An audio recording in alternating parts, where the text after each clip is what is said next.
Hey guys, welcome back to Olive Gray Avenue. My name's Ruth. I'm Steve. That's Steve. And we're gonna talk to you about drills and drivers. So here we have the drill And the driver. So let's talk about what each of those are, and you actually need both. So the drill provides constant torque for drilling things, drilling holes, and it can turn screws and bolts, but that's not really its main purpose. That's not what it's for. The drill has two speed settings on the top here, 1 and 2, so you can go faster or slower if you need. This front here is called the chuck. It's expandable, so you can use anything from a really large drill bit to the tiniest drill bit there is. The other cool thing about the drill, why it's so versatile and it's like a good tool to have as like your initial tool, is because if you're just using it for standard little DIY projects, like you're gonna make a hole and then you're gonna screw something into that hole, you can actually adjust your torque right here on your torque ring. So there's one that looks like a drill, and then the other ones are numbers based on how deep you want to drive something. It just clicks into place, you play around with it to get your feel to what you want. And so it's really adjustable, versatile for what you're doing, but you're also not going through a whole bunch of things. You're not going, screw after screw after screw after screw. It's not that strong, but it will get the job done. So for small projects, it is essential. It's essential.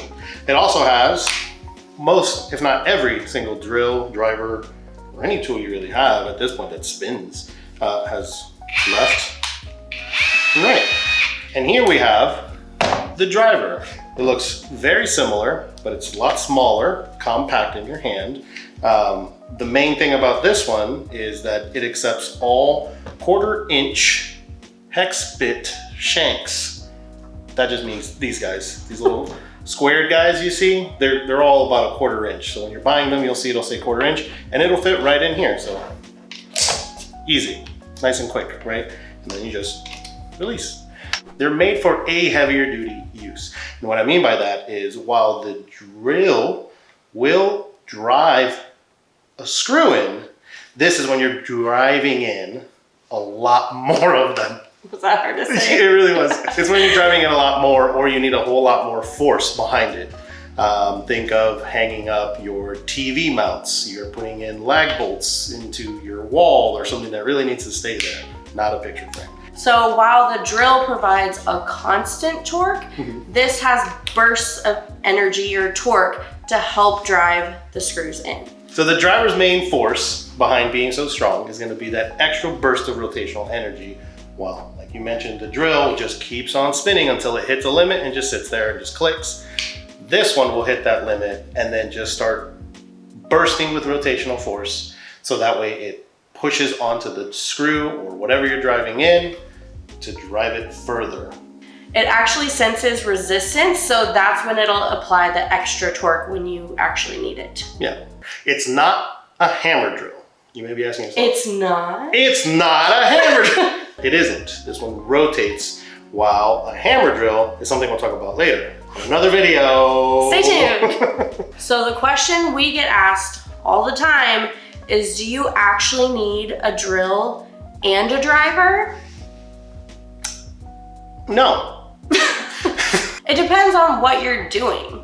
Yeah, really. If you're doing small like DIY projects around the house on the weekends, maybe every now and then, like you have them put away and you go and bust them out for a project, I don't know, once a month, you don't need both. But a lot of the times they're sold in sets. You'll see drill and driver sets. And if you find one and you think you're gonna want to use it, why not? Sure. But if you're really on that fence about, do I need the drill first? Do I need the driver first? Which was more important?